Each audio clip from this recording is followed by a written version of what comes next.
L'objectif, c'est d'abord de les sensibiliser sur ce qu'on appelle le message d'alerte, parce que sur un atelier qui s'intitule Les gestes qui sauvent, on ne peut pas se permettre en 20-30 minutes de leur apprendre des gestes de secours. Donc la priorité, c'est d'abord de leur présenter les numéros d'appel d'urgence et de leur préciser dans quelles conditions et quel numéro on appelle, dans quel cas. Et puis surtout d'insister sur le message d'alerte, parce qu'en fait, on insiste bien sur le fait qu'ils peuvent être un jour ou l'autre, où vont être les premiers, le témoin qui va être le premier maillon de la chaîne des secours et qui va déclencher les secours en donnant toutes les informations et tous les renseignements nécessaires. Moi, j'insiste sur le message d'alerte et puis je leur explique un petit cas particulier aussi, qui est le cas de l'accident routier, qui est quand même un des risques auxquels ils peuvent être confrontés, aussi bien au cours de leur déplacement en famille, etc. Et comme c'est un cas particulier, j'insiste un petit peu sur les mesures de protection qu'ils peuvent être amenés à faire, c'est-à-dire éviter le suraccident, pour protéger la victime, les témoins qui peuvent être arrêtés. Ça peut être tout simplement, comme il y a une gêne de circulation avec un véhicule qui se trouve au milieu de la route,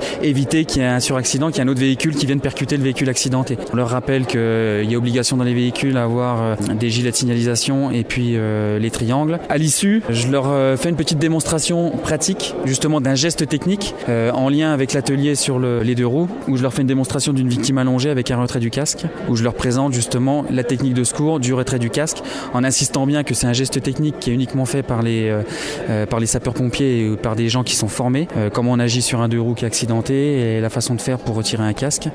Ici, on a un stand justement qui dépiste la vue pour les jeunes. Donc on a un appareil ici qui fait des tests automatiques, donc pour ce qui est acuité et autres tests. Et puis sinon, moi je prends également les acuités pour les jeunes et puis pour voir si justement il y a besoin de lunettes, d'aller voir surtout l'ophtalmo, parce que c'est en principe lui qu'il faut aller voir en premier, le dépistage de la vue. Voilà. On a eu une ou deux surprises ce matin, oui. Des jeunes filles qui portent pas du tout de lunettes, qui sont jamais allées voir l'ophtalmo et ont bien du mal à voir au loin. On est là pour les conseiller et justement leur dire qu'il faut prendre rendez-vous chez l'ophtalmologiste, mais ne serait-ce que même pour la vue dans un premier temps, mais aussi pour la santé oculaire de l'œil. Et puis c'est vrai que c'est important pour eux parce qu'ils sont dans le stade où ils vont bientôt passer le permis, donc c'est vrai que c'est quand même le plus important, la vue, et c'est essentiel. Qu'est-ce qui s'est passé aujourd'hui ? Moi personnellement je vois rien du tout, alors je vois tout flou. Est-ce que tu le savais ? Oui. Quel conseil éventuellement on a pu t'apporter ? Qu'il faut que je mette mes lunettes plus souvent. Le reste, je le savais déjà. Donc ça veut dire que tu portes des lunettes, mais tu les mets pas forcément. Je les mets surtout en cours et chez moi pour la télévision, tout ça. Et aujourd'hui, on dit quoi ? De les porter un peu plus souvent ou les porter plus souvent. C'est un simulateur de roues qui permet, comme son nom l'indique, de pouvoir se trouver en situation dans différents cas de figure. On peut choisir donc un itinéraire campagne, un itinéraire ville, avec bien sûr toutes les embûches, enfin pas toutes, mais disons une grande partie d'embûches qu'on peut retrouver dans la ville. Alors, à savoir des incivilités, des vélos qui vont traverser n'importe où, n'importe comment, des voitures qui vont effectivement passer ou franchir une bande blanche, par exemple, et bien d'autres choses.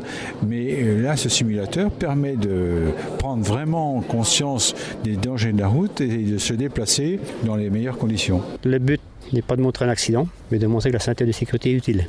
Pour montrer l'utilité de la ceinture de sécurité. Il ne suffit pas de la cliquer, de l'attacher, il faut encore bien la mettre. C'est-à-dire près du corps, sur le bassin, où c'est bien costaud, et sur l'épaule, où c'est plus costaud aussi. Même à un choc à 7 km/h, on se rend compte qu'on est bien tenu. Il n'y a que ça qui sauve. Alors, c'est vrai qu'on a l'impression que ça va très très vite, mais en fait, oui. Vous le disiez à l'instant, à peine 7 km/h, pas plus. C'est suffisant. Il ne serait pas attaché, il basculerait en avant là. On va vous laisser tester avec les jeunes, oui. Et puis on va voir leur impression après alors. Oui. Votre prénom ? Guillaume.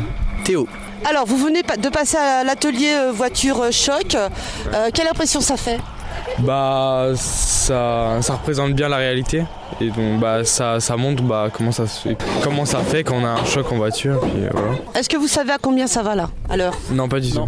On nous l'a pas dit. Une petite idée ? Je dirais 30. Ouais, pareil, 30 aussi. Ah, vous avez tous tort. La voiture va à 7 km/h. Est-ce que vous auriez pu vous imaginer que ça pouvait apporter un choc tel que celui-là ? À 7 km/h, non. Ça paraît assez violent pour 7 km/h. Ah ouais. Donc voilà. J'imagine pas à 30. Et puis on donne en plus cette année une information sur le permis de conduire, sur les aides au permis de conduire, parce que ça coûte très cher, donc s'ils peuvent avoir quelques aides, ça peut être intéressant. Et sur les assurances, pour que les jeunes sachent que ce soit en 2 roues comme en voiture, qu'on soit bien assuré.